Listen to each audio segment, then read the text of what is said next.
Comment ouvrir son cœur à l'amour et aux hommes, les 3 étapes par lesquelles tu vas devoir passer. Bonjour à toi et bienvenue sur cette nouvelle vidéo de coaching sentimental, sur cette chaîne qui te parle d'amour et d'amour de soi. Aujourd'hui, je vais te donner les 3 étapes par lesquelles tu vas devoir passer pour ouvrir ton cœur petit à petit à l'amour et apprendre à de nouveau faire confiance, de nouveau t'imaginer en couple, de nouveau t'imaginer pouvoir recevoir l'amour de l'autre. Si tu ne me connais pas encore, je m'appelle Chloé Mercaer et je suis coach en amour certifiée. J'aide les femmes qui souhaitent être plus épanouies dans leurs relations amoureuses en leur apprenant à s'aimer davantage. Avant même que la vidéo ne commence, je t'invite tout de suite à t'abonner à la chaîne YouTube pour recevoir toutes les prochaines notifications. La première étape par laquelle tu vas devoir passer pour ouvrir ton cœur à l'amour, et tu es peut-être dans cette étape-là, c'est l'étape de l'ouverture cognitive. Alors c'est un thème super scientifique et qui ne te parle peut-être pas du tout, mais pourquoi je parle d'ouverture cognitive? Tout simplement parce que la cognition, c'est tout ce qui va toucher aux pensées, aux croyances, et tout ce qui va toucher à la verbalisation mentale et à l'expression mentale interne de ce que tu vas te représenter. Techniquement, ça peut passer par le fait de s'autoriser, beaucoup d'autorisation, de permission à s'imaginer de nouveau en couple. Souvent, quand on a fermé notre cœur à l'amour pendant des années, pour des raisons bien précises, tromperie, manipulation, incapacité à faire confiance à l'autre, douleur, souffrance, on ne s'autorise pas ensuite à réouvrir son cœur. Il y a vraiment ce côté, non seulement j'arrive pas à m'y représenter, mais surtout je ne m'y autorise pas. Et la première étape qui va te permettre d'ouvrir ton cœur, et c'est l'une des plus importantes parce qu'elle va permettre aux deux autres d'arriver, c'est justement de t'autoriser. De t'autoriser à te représenter ce lien amoureux que peut-être tu vas revivre, que tu as le droit de revivre, que tu mérites de vivre et que tu es tout à fait capable, comme n'importe qui, de vivre. Donc de t'autoriser à ça, de te le représenter, peut-être même parfois de te l'affirmer si tu es une personne très auditive. Moi je donne beaucoup d'exercices de méditation, d'affirmation et de visualisation à mes clientes, et l'affirmation et la visualisation dans ces cas-là sont très puissants pour pouvoir justement développer cette autorisation cognitive de j'ai le droit de vivre le lien amoureux.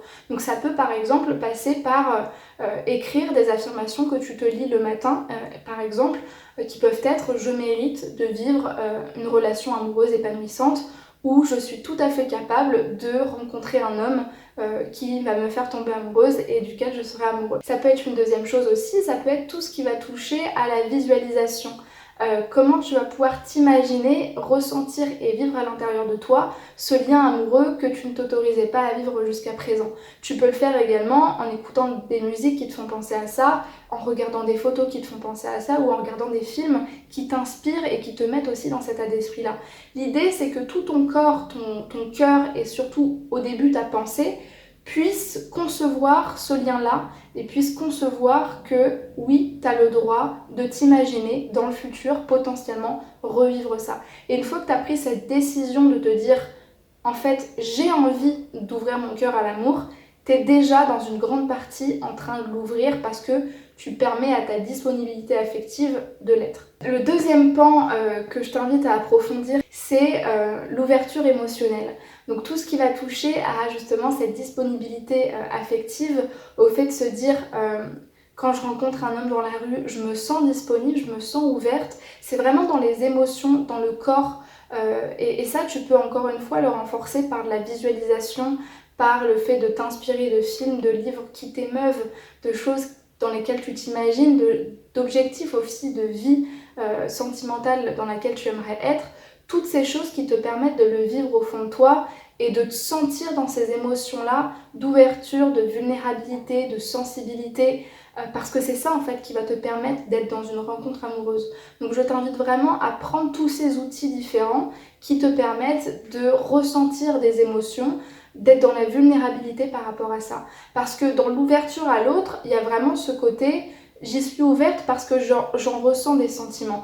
Et quand tu es dans l'émotionnel et que tu t'autorises à ressentir ces émotions-là, tu es forcément dans l'ouverture parce que pour ressentir des émotions, il faut pouvoir déjà les accueillir. Donc une fois que tu as ce signe de te dire en fait ça m'émeut, ça me touche et je sens que j'y suis sensible, tu es déjà dans l'ouverture et du coup là le conseil ce serait d'encore plus t'autoriser à ressentir ça et y être vulnérable vraiment. Parce que c'est la vulnérabilité qui va encore plus te permettre de rencontrer et de matcher avec des personnes. Et enfin, le dernier pan de l'ouverture du cœur à l'autre, c'est, et c'est peut-être le plus important parce que c'est celui qui va te permettre de rencontrer des gens, c'est l'ouverture comportementale. C'est-à-dire que si tu restes au stade de la cognition et de l'émotion, tu peux rencontrer des gens parce que tu auras forcément des rencontres qui seront plus axées vers ça, puisque c'est ce que tu vas te représenter, et forcément tu vas filtrer tes rencontres et peut-être attirer plus de gens. Mais dans le comportement, c'est aussi là où quand tu vas rencontrer ce type de personnes, ton comportement va pouvoir faire continuer cette rencontre ou l'arrêter parce que tu ne seras pas prête ou tu ne sauras pas quoi faire. Apprendre et t'autoriser à sourire quand tu es dans la rue, à rire quand tu es dans un groupe d'amis et qu'il y a des hommes ou des femmes, t'autoriser justement à être vraiment ouverte, mais manifestement par ton comportement, à cette connexion que tu permets avec l'autre. Pourquoi je parle de connexion? Parce que quand tu souris, quand tu ris, quand tu as ce qu'on appelle un eye contact avec quelqu'un, tu lui permets de venir te parler, tu lui permets qu'il y ait quelque chose qui vous lie, qu'il y ait quelque chose sur lequel on peut parler, sur lequel on peut aborder. Et c'est vraiment ces toutes petites choses qui vont te permettre de t'ouvrir à la relation et à la connexion avec l'autre. Donc ça, c'est la première chose. Mais la deuxième chose que tu peux faire pour t'ouvrir comportementalement à l'amour, ce serait par exemple de tester des nouvelles rencontres, de parler à beaucoup plus de personnes et même, j'irais encore plus loin, de te familiariser avec la collaboration avec l'autre, avec le sexe opposé ou en tout cas avec le sexe qui t'attire. C'est-à-dire que quand on a du mal à s'ouvrir à l'amour, souvent on a du mal avec le sexe qui nous attire parce que on a du mal à faire confiance, on a du mal à se dire qu'on peut entretenir une relation avec lui, que ce soit amoureuse ou pas forcément. Et le fait de te dire, en fait, je peux entretenir des relations avec des hommes au travail, en amis, dans des activités de loisirs et dans des fréquentations amoureuses, peut te permettre davantage de te dire, quand il y aura un homme que je fréquenterai, ce sera plus facile pour moi de continuer de collaborer comme je le faisais avec mon collègue, avec mon ami, avec mon cousin, etc. Teste de nouvelles choses, essaye de te surprendre dans ta capacité à être en relation avec des hommes et à rester stable émotionnellement sans te sentir dépourvu ou en train de perdre tes moyens, parce que c'est vraiment dans le comportement et dans la confiance que tu vas développer à faire tout le temps ces actions-là que tu vas pouvoir ensuite être beaucoup plus sereine quand tu rencontreras quelqu'un. Le nombre d'activités que tu vas faire ou de sites sur lesquels tu seras qui te permettront d'être visible sur, entre guillemets, le marché de l'amour, le marché de la séduction, vont te permettre aussi de faire des rencontres. Si tu sors jamais, que t'es pas sur des sites de rencontres et que tu vois très peu de personnes dans la journée, ça va être compliqué de rencontrer des gens. Tu peux aussi te dire, je sors pas spécialement parce que c'est pas quelque chose que j'aime faire et puis ça me fait peur de rencontrer tout de suite des gens que je connais pas, mais par exemple je suis sur un site de rencontre et c'est quelque chose que avec lequel je commence à me familiariser. Ou l'inverse, j'ai pas spécialement envie d'être sur un site de rencontre, mais je préfère faire des activités sociales qui me plaisent pour rencontrer des gens qui sont dans ce domaine-là. Ça, c'est à toi de voir ce qui te plaît le plus. J'espère que cette vidéo t'aura plu. Si c'est le cas, n'hésite pas à la liker pour me pousser à faire encore plus de vidéos sur ce sujet-là, à t'abonner à la chaîne et à m'écrire un commentaire et surtout à partager la vidéo à des personnes que ça pourra aider. Je t'invite tout de suite à t'inscrire à ma newsletter pour faire partie de ma base de données des personnes les plus proches de la communauté que je recontacte plusieurs fois par mois pour vous donner des informations confidentielles que je ne donne pas sur les autres plateformes ou même des promotions sur mes tout derniers produits. Et vous trouverez le lien dans la description de la vidéo.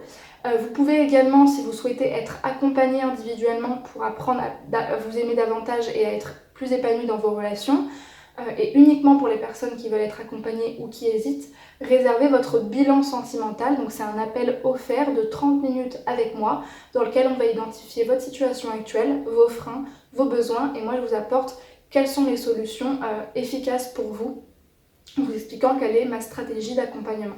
Et enfin, je vous invite à rejoindre mon compte Instagram que j'ai créé de nouveau puisque j'ai été piratée il y a quelques semaines. Donc si vous voulez être les premiers membres de cette nouvelle communauté, pouvoir partager, pouvoir me parler également plus facilement que sur mon ancien compte et bénéficier de tout le contenu que je publie et continue de publier sur cette application-là, c'est l'identifiant que vous verrez ici et vous retrouverez le lien également dans la description de la vidéo. Merci beaucoup de votre attention, prenez bien soin de vous et à très vite.